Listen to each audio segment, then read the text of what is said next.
Hi, I'm Eric Grant with Sayrite. In this tutorial video, I'm going to show you how the HandyPress Pro-Stamper kit works in the Sayrite HandyPress. It'll stamp both metal and leather tags beautifully, and it precisely places them in the right spot because of our integrated ruler in the back. Let's get started and show you how it works. The HandyPress Pro-Stamper kit, Stamper Holder and Alignment Guide, has high-powered magnets which firmly holds your metal stamps in place and makes it super easy to remove them and replace them with a new stamp. The kit comes with two magnetic guides. The long guide has an integrated ruler for easy centering and spacing. You can use your own set of metal stamps, or you can purchase the high-quality, heavy-duty metal stamps that are available from Sayrite for leather and industrial tags. Let's get started and show you how to set up your Pro-Stamper kit in the Sayrite HandyPress tool. Did you know you can make your HandyPress portable with the HandyPress Portable Base, sold separately? Onto the base of the HandyPress, slide the workbench, which is included with each HandyPress. Insert the long shaft of the Pro-Stamper into the attachment slot of the HandyPress as seen here and slide it upwards. The forward shaft with its two rubber O-rings will slide into the upper shaft of the HandyPress. Insert the metal stamp of your choice into the HandyPress Pro-Stamper. The two high-powered magnets will position the stamp exactly where it needs to be, no matter the size. Now take the magnetic guide with integrated ruler for easy centering and spacing and place it on the back fence of your workbench. Make sure the pink 0 is exactly in the center of your metal stamp, and then be sure it's up against the back fence and the base of the workbench. This tool will work with stainless steel, brass, and even aluminum tags. However, we recommend stainless steel and brass over the other metals. Sayrite carries a plethora of tags that you can select from. Once you have selected your tags, find the center of each tag and mark it at the top with a scriball pencil. You can use a marker, but sometimes marker marks don't come off as easily as a scriball. Place your tag on the workbench up against the back of the long magnetic guide and lower the handle slightly on the HandyPress, and then move the workbench fore and aft until it is centered. I like to use the hole on the tag and place it so it's directly over my metal punch. Once it's centered, lock the workbench. Next, position the second magnetic guide along the front edge of your tag somewhere close to the center and push it up against the tag so that you can easily move it left or right and not have to be concerned about whether it's against the back long magnetic guide. Now we need to set the position of the upper shaft. You can do this with the tag in or with the tag out. I've removed the tag. Lower the lever until it touches the workbench or your tag. And what you want is you want to raise or lower the upper shaft by rotating it to the left or the right until the handle is almost at 10 degrees with the metal stamp at the base or over top of your tag. Don't apply any pressure, just have the metal stamp touch the base or the tag that's underneath it.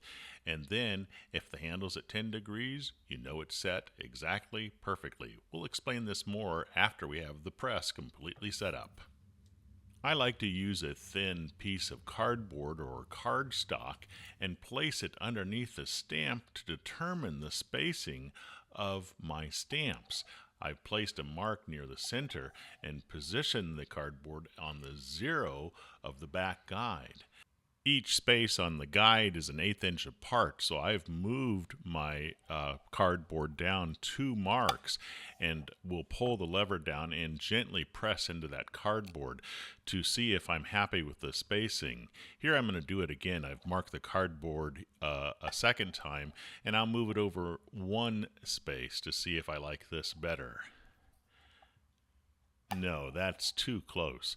It looks like 2 is our optimal position. I'm going to do it one more time with another mark, and this time we'll move it 1.5 marks over to see if we're pleased with the results. Obviously, this all depends on the size of stamp that you're using. For our stamp, we can either use this one or the second one. We're going to do 2 marks over for our stamp. I'd like to revisit the topic of compression with the handle of the HandyPress. Typically, the lever is pulled all the way down when using the HandyPress. However, there's a slight adjustment when it comes to stamping tags or leather. It is essential to rely on feel and observe the visual results on your tag. For this reason, we set the lever to approximately 10 degrees, which facilitates a smooth pull and allows you to feel the compression of the metal stamp on your tag. If you require additional compression, simply pull the lever again over top of the area you already pressed. I assure you, once you become accustomed to this technique, you will excel. We are ready for stamping. Our first task is to determine where the center will fall for our letters or symbols. Here I've written out 2 examples, one with even sets of stamping and one with an odd set of stamping. And you can see the arrow that I've drawn to indicate where the center would fall. Here for the even one, it falls between the B and the C. For this example, I'll start with the B stamp. We'll place this stamp in the HandyPress Pro-Stamper. Since the center is between the B and the C, and we want to position each of the stamps 2 marks over, we need to go to the right 1 mark to position that B at the appropriate location. We pull the lever down and check our stamp, and if we want more compression, we pull it a second or even 3rd time. That looks perfect. Now that the B is stamped, we're going to go over and work on the A, which means we go over 1, 2 positions, because that's what we determined looked best. And once that's positioned, we'll replace the stamp, the B stamp, with the A stamp. You can see how quickly we can remove and replace the stamps. Then we pull the lever again for the position of the A. Now, since the 2 letters are placed on the left side, we'll position it back to the beginning point and count 2 positions over, which means we're on the 1 on the left side of the guide. Replace the stamp with the C and pull the lever again. Once that letter is stamped on our tag, we push it over 2 more positions to the 3 and replace the stamp with the D. Pull the lever again, and your tag is now marked. This is a stainless steel tag available from Sailrite, and it looks great. Oh, the scriball mark comes off by wetting your finger and rubbing it off. In the next chapter, we're going to go over spacing for odd numbers of symbols and letters. Now for odd symbols or letters. The C needs to be exactly in the center, so we'll position our tag at 0. And once the center mark is at 0, we'll pull the lever of the HandyPress, imprinting our tag with a C, and then we'll move it either to the left or the right. We're going to move it to the right 2 positions because that's what we decided looked best. Replace the stamp with the B, which is quick. Pull the lever, and then we'll position it 2 more positions over. So on the 4, 2, 3, 4, and we'll replace the stamp with the A. Pull the lever, and now we'll go back to the beginning, which is 0, and we'll go over 2 positions to the left, which is the blue 2. Replace the stamp with the D, and then obviously for the last and final step, for the E, we'll position it 2 positions to the left on the 4, replace the stamp, and your tag is complete. Now that was quick, and the results are gorgeous. And that's just one size of stamp. There are many available in the market. The concept for punching leather tags is basically the same, except for it takes less pressure. And I use a piece of masking tape at the top of the leather with a mark to indicate where the center of the leather is. That way, the mark does not damage the appearance of the leather. Since the leather imprints much easier than metal, I use light compression. If I want more, I'll hit it a second time before moving the leather.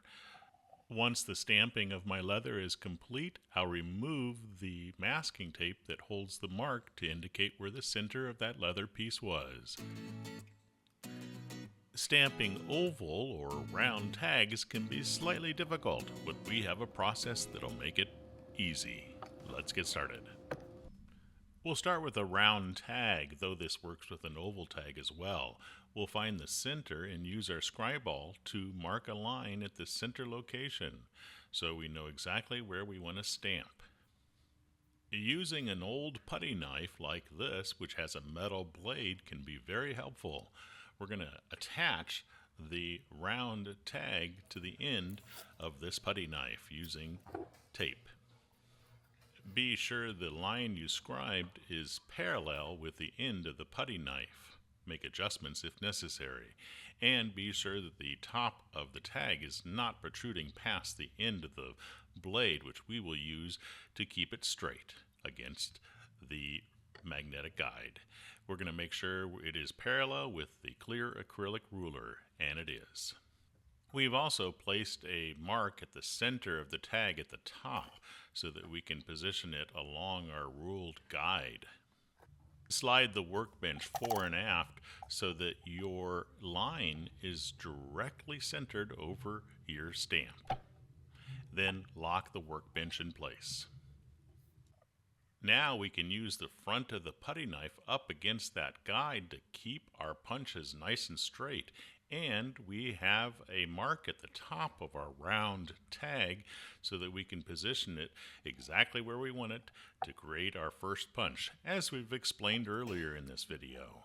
So our first punch is 1 to the right. Then our second punch will be 1, 2 to the left, which is exactly the same spot on the left side, 1.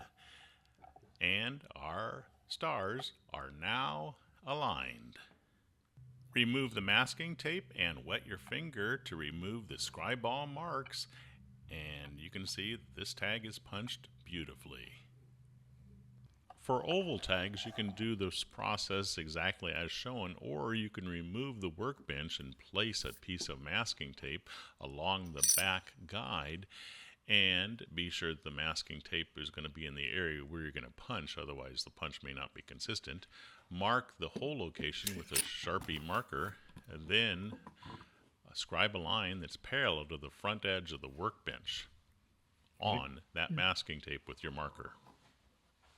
Be sure you check to make sure your tag goes against the back fence and you can see the line through the holes. It doesn't have to be exactly centered through the holes, it just needs to be visible through both holes. Slide the workbench back on the base of your HandyPress and then position the line directly over your punch, centered, and then lock the workbench in place.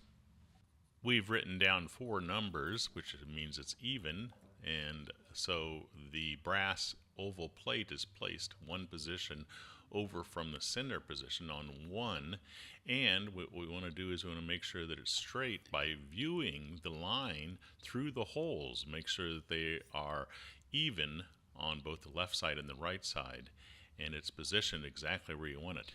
And then pull the lever and punch your brass tag. We'll move this brass oval tag over 2 positions, and we'll look through the holes to be sure that the line on the workbench is consistent between the left hole and the right hole. Replace our punch and punch the 0.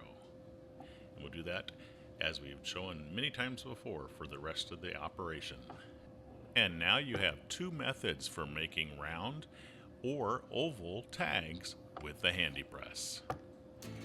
You can purchase the HandyPress Pro-Stamper kit and also the HandyPress if you don't have that from the Sayorite website.